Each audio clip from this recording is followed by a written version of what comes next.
Karbala शरीफ Iraq का एक शहर है जो दुनिया भर के लाखों मुसलमानों के दिलों में बहुत खास जगह रखता है। ये सिर्फ मैप पर एक जगह नहीं है, ये एक बहुत बड़े त्याग, पक्के ईमान और अच्छाई और बुराई के बीच हमेशा चलने वाली लड़ाई का प्रतीक है। जब हम करबला की बात करते हैं तो हम एक ऐसी कहानी की बात कर रहे होते हैं जो पीढ़ियों से चली आ रही है, एक ऐसी कहानी जो आज भी लोगों को प्रेरणा देती है और रास्ता दिखाती है। ये वो जगह है जहां इतिहास हमेशा के लिए बदल गया, जहां इस्लाम के सिद्धांतों के लिए एक बहादुरी से स्टैंड लिया गया था। इसका नाम सुनते ही दुख होता है, लेकिन उन लोगों के लिए बहुत इज्जत और प्यार भी आता है जो इंसाफ के लिए खड़े हुए थे। ये शहर इसलिए जरूरी है क्योंकि यहाँ एक बहुत बड़ी घटना हुई थी बहुत पहले, 680 एडी में। ये इमाम हुसैन इब्न अली की आखिरी आरामगाह है, जो हमारे पैगंबर मोहम्मद, उन पर शांति हो, के प्यारे नवासे थे। उनके साथ उनके वफादार परिवार वाले और साथी भी दफन हैं, जो आखिर तक उनके साथ खड़े रहे। इस वजह से करबला को एक पवित्र शहर माना जाता है, एक ऐसी पाक जमीन जहां जायरीन, तीर्थयात्री अपनी इज्जत देने और इस्लामी इतिहास के एक अहम पल से जुड़ने आते हैं। ये शहर इमाम हुसैन और उनके सौतेले भाई अब्बास इब्न अली के शानदार रोजों, मज़ारों के चारों ओर बना है, जिनकी वफादारी और बहादुरी मशहूर है। करबला का माहौल बहुत ही इज्जत और रूहानियत, आध्यात्मिकता वाला है। शहर में घुसते ही आपको शांति और एक गंभीर सोच महसूस होती है। हवा में दुआओं और खामोश यादों की आवाजें गूंजती हैं। दुनिया के हर कोने से हर तबके के लोग इस पाक जमीन का सफर करते हैं। वे सच्चाई के लिए किए गए सबसे बड़े त्याग को याद करने आते हैं और खुद को सिद्धांतों और ईमान की जिंदगी जीने के लिए फिर से तैयार करते हैं। ये एक ऐसी जगह है जो हमें याद दिलाती है कि सही के लिए खड़े होना कितना जरूरी है, चाहे हालात कितने भी मुश्किल क्यों ना हो। करबला जाना सिर्फ एक जिस्मानी सफर नहीं है, ये एक रूहानी तजुर्बा है जो रूह को छू जाता है।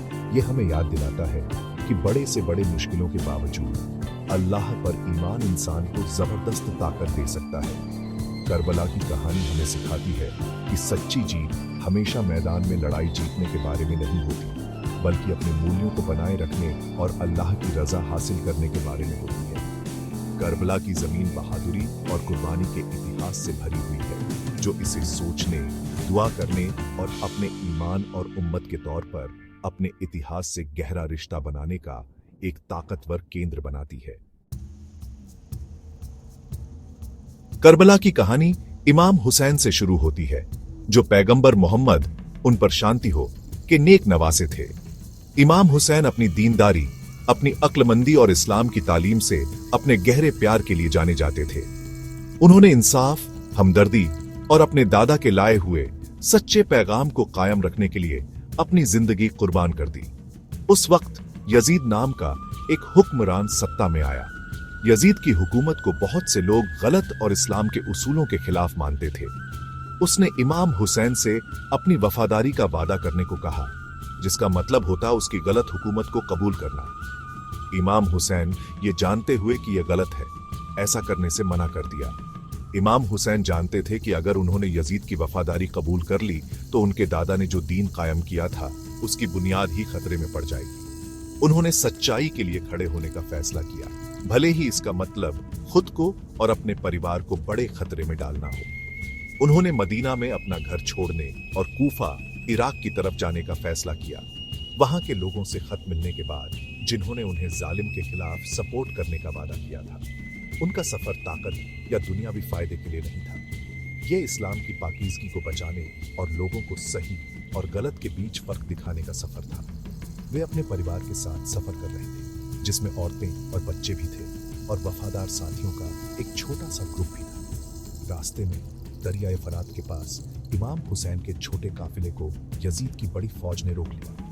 उन्हें करबला की सूखी बंजर जमीन में डेरा डालने पर मजबूर किया गया। हजारों की तादाद वाली फौज ने इमाम हुसैन और उनके 70-72 साथियों के छोटे ग्रुप को घेर लिया। कई दिनों तक उन्हें पानी से दूर रखा गया और खासकर बच्चों के लिए तकलीफ बहुत ज्यादा थी। इसके बावजूद इमाम हुसैन अटल रहे। उन्होंने बार बार मुखालिफ फौज से बात करने की कोशिश की, उन्हें याद दिलाया कि वे कौन थे और किन उसूलों के लिए खड़े थे, लेकिन उनके दिल सख्त हो चुके थे। मुहर्रम के 10वें दिन, जिस दिन को आशूरा कहते हैं, वो दुखद लड़ाई हुई। ये कोई बराबरी की लड़ाई नहीं थी, ये एक कत्लेआम था। इमाम हुसैन और उनके साथियों ने बेमिसाल बहादुरी से लड़ाई लड़ी, अपने उसूलों को अपनी आखिरी सांस तक बचाया। वे जानते थे कि वे नहीं बचेंगे, लेकिन उन्होंने न्याय के आगे झुकने के बजाय अपनी जान कुर्बान करना चुना। इमाम हुसैन ने अपने बेटों, भतीजों और दोस्तों की शहादत देखी, इससे पहले कि वे खुद शहीद हुए। करबला में उनका स्टैंड बहादुरी, कुर्बानी और जुल्म के खिलाफ इंसाफ की लड़ाई का एक हमेशा रहने वाला प्रतीक बन गया। हर साल लाखों लोग करबला शहर की एक खास यात्रा, एक तीर्थ यात्रा करते हैं। वे इमाम हुसैन और उनके वफादार साथियों के पवित्र रोजों पर आते हैं। इस यात्रा को जियारत कहते हैं। ये प्यार और भक्ति की यात्रा है, लोगों के लिए अपना सम्मान दिखाने और उस जमीन पर हुए महान बलिदान को याद करने का एक तरीका है। लोग दूर दूर से आते हैं, रास्ते में कई मुश्किलों का सामना करते हुए सिर्फ इस पवित्र जगह पर मौजूद रहने के लिए। बहुतों के लिए पैगंबर के नवासे की कब्र के सामने खड़े होकर अपनी सलाम और दुआएं पेश करना एक जिंदगी भर का सपना होता है। जब जायरीन करबला पहुंचते हैं तो वे अक्सर मजबूत भावनाओं के मिश्रण से अभिभूत हो जाते हैं। आशूरा की दुखद घटनाओं को याद करते हुए एक गहरी उदासी होती है। प्यास, दुख और इमाम हुसैन और उनके परिवार की शहादत। सच्चाई की खातिर जो दर्द सहा गया, उसे सोचते हुए आंसू बेरोक बहते हैं। फिर भी इस दुख के साथ प्रेरणा और ताकत की एक अविश्वसनीय भावना होती है। वे इमाम हुसैन के अटूट विश्वास और साहस से एक गहरा जुड़ाव महसूस करते हैं। ये एक ऐसी जगह है जहां दिल नरम पड़ जाते हैं और लोग अल्लाह के करीब महसूस करते हैं। रोज़ों के अंदर आध्यात्मिक ऊर्जा से भरा माहौल होता है। आप अलग अलग संस्कृतियों और पृष्ठभूमि के लोगों को इमाम हुसैन के लिए अपने प्यार में एकजुट देखते हैं। वे दुआएं पढ़ते हैं, पवित्र कुरान पढ़ते हैं और करबला की घटनाओं के बारे में कहानियां सुनते हैं। बहुत से जायरीन रोज़ों के चारों ओर घूमते हैं, सम्मान के प्रतीक के रूप में, और आशीर्वाद पाने के लिए दीवारों को धीरे से छूते हैं। ये अनुभव हर आगंतुक के लिए बहुत व्यक्तिगत होता है। ये आत्मचिंतन का समय होता है, माफी मांगने का और करबला के शहीदों द्वारा स्थापित उदाहरण का पालन करते हुए एक बेहतर, अधिक नेक जिंदगी जीने के अपने इरादे को फिर से नया करने का। करबला की यात्रा आगंतुकों को विनम्रता और एकता के बारे में सिखाती है। बहुत से लोग, खासकर अरबाइन के बड़े तीर्थ यात्रा के मौसम के दौरान शहर तक पहुंचने के लिए सैकड़ों किलोमीटर पैदल चलते हैं। रास्ते में स्थानीय इराकी टेंट लगाते हैं। सभी जायरीन को मुफ्त में खाना, पानी और आराम करने की जगह देते हैं। उदारता और भाईचारे का ये अविश्वसनीय प्रदर्शन इमाम हुसैन के संदेश के शक्तिशाली प्रभाव को दर्शाता है। ये दिखाता है कि उनका बलिदान व्यर्थ नहीं था। ये लोगों को एक साथ लाने और दया और सेवा के कार्यों को प्रेरित करना जारी रखता है। सभी को समुदाय और करुणा के महत्व की याद दिलाता है। करबला की कहानी सिर्फ अतीत की एक दुखद दास्तान नहीं है। ये सारी इंसानी बिरादरी के लिए उम्मीद और हमेशा रहने वाले सबकों का एक ताकतवर जरिया है। सबसे बड़ा सबक यह है कि इंसाफ और सच्चाई के लिए खड़े होना कितना जरूरी है, भले ही आप कम तादाद में ही क्यों न हो। इमाम हुसैन के साथ बहुत कम लोग थे, लेकिन उन्होंने दुश्मन फौज की भारी तादाद से डरकर खामोश रहना गवारा नहीं किया। उन्होंने हमें सिखाया कि किसी के यकीन की ताकत तादाद की ताकत से ज्यादा असरदार होती है। ये उन लोगों को उम्मीद देता है जो इंसाफ के सामने खुद को छोटा या बेबस महसूस करते हैं। ये दिखाता है कि एक इंसान का स्टैंड हमेशा के लिए गूंज सकता है। करबला से एक और खूबसूरत सबक सब्र और मुश्किल हालात में भी अटूट ईमान के बारे में है।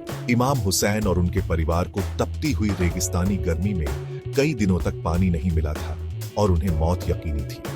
इस भयानक तकलीफ के बावजूद उन्होंने कभी शिकायत नहीं की और न ही अल्लाह के प्लान पर से अपना भरोसा खोया।